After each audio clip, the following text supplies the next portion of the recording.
Christian School, and today I will be performing Amanda by Donna Marie Vaughn. Everyone in the apartment building was so happy for us, and they came to see her, wondering at little fingers and little toes. Joe and I, we were happy too, at least in the beginning. Amanda cried all day, all night long.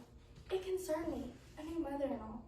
Mrs. Beatty said it was probably colic, and I should check with the doctor, but I knew we couldn't afford to do that. Other people said it was normal and not to worry. She'd get over it. I tried not to worry, but I did. Always, every day. Nothing seemed to help. I would hold her and walk her and rock her until I too would be in tears. I think it was me who realized something was wrong at first, but maybe Joe knew before me. I don't know. I never really asked him. Funny how the things you want to say the most are never put into words. About 6 weeks after we taken Amanda home, it was a beautiful spring day. So I wanted to take her to the park. By then she hardly cried at all, which I was glad for. But she also didn't sleep. She made these funny sounds. Joe was worried and didn't want me to take her outside so soon, but I was hoping maybe the weather would help Amanda sleep. When I got to the park, I sat down with a friendly-looking woman with her baby, whose name was Sally. Sally had a really nice color to her, all pink and white. She had chubby little cheeks. Sally was only 5 months old, but she could already sit up by herself. I could tell the woman felt sad for me when she looked at Amanda, probably because her skin looked so gray. Amanda was nearly 4 months old by then, and I don't know why, but I lied. Maybe it was Amanda's dry, pale skin, or the fact that she was so much smaller than Sally, but I told Sally's mother that Amanda was only 2 months old. Sally's mother and I talked for a long time that afternoon. Joe would have been mad if he found out I talked to someone, but it had been weeks since I talked to any other adult beside Joe, and it felt good. Sally's mom told me all about Sally's 5 months on this earth, and even some of the months before. She even made the pain of childbirth sound enviable. And for one long, evil minute that day, I wondered what would have happened if I had taken Sally home from the park and not Amanda. That night, Amanda started crying like we never heard before. I remember thinking it was almost odd how so much noise could come from such a small little being. I watched her little fist move back and forth, and I tried to hold her, but it seemed like no matter what we did, she just wouldn't be happy. Then Amanda started making these funny sounds, sort of like crying, but not quite. It reminded me of a long time ago, when I was little, and our dog Peanut got hit by a car. My mom waited for my dad to come home from work to take us all to bed.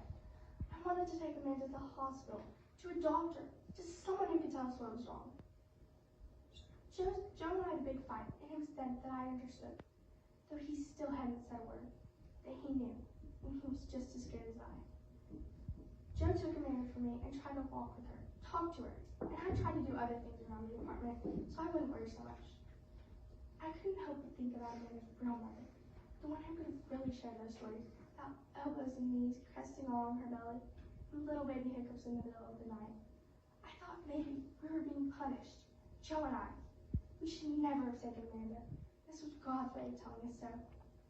When Amanda finally was quiet, Joe came to me with her, and I took her and held her in my chest. She was damp, like a wet towel. Her little breast seemed to take so much effort to make. I realized then that I'd been wrong. I thought Amanda's mother and all mothers were selfish because they could have more babies and I never would. What could it possibly mean to lose one baby if it was taken from you in the very beginning, before you had gotten a chance to know it? Amanda was only 5 days old when Joe brought her home from the hospital. The one gift even God himself hadn't been able to give me. And yet I knew, even though I had held Amanda every day for almost 2 months, that my pain could never equal Amanda's real mother's anguish. I knew Amanda would never see the morning, but I begged Joe to take us to the hospital. Joe said we wouldn't get Amanda back, and all I could do was cry and nod my head that I understood. I would have to leave her somehow, with strangers, never saying who she was or who I was. I cried on the way to the hospital. Joe was crying too. I could tell, even behind his sunglasses. When I got out of the car, Joe said to me, "Be careful," and he kissed me. He would wait right there in the no parking zone, unless the police came. Then he would drive around the block, but not to worry. he would be somewhere close by. I wonder how long he waited before he realized I wasn't coming back out to him. I took Amanda into the emergency room and I said, "This baby is very sick and she needs a doctor." The nurse looked at Amanda and then looked at me and then took her from me. That was the last time I saw her. The trial only took a couple of hours. My lawyer tried really hard to make the judge understand. I had no way of knowing Amanda was allergic to dairy. Every bottle of milk I gave her was like poison to her system. Mrs. Beebe came to court and said how she knew I loved Amanda, that I did ask for help about Amanda's condition, that I would never intentionally harm anyone. Joe's mom came to court when my trial took place. She never said a word to me, just sat there and cried. When it was over, the judge sentenced me to 8 years. Now I might only have to be in here for 5. I know to Amanda's mother that my 8 years will never be enough, but she shouldn't worry. Every magazine I look at, every song about a baby, every television show with a child in it, makes me think of Amanda and what I've done, and that will be for the rest of my life. I guess now I understand why God wouldn't let me have children.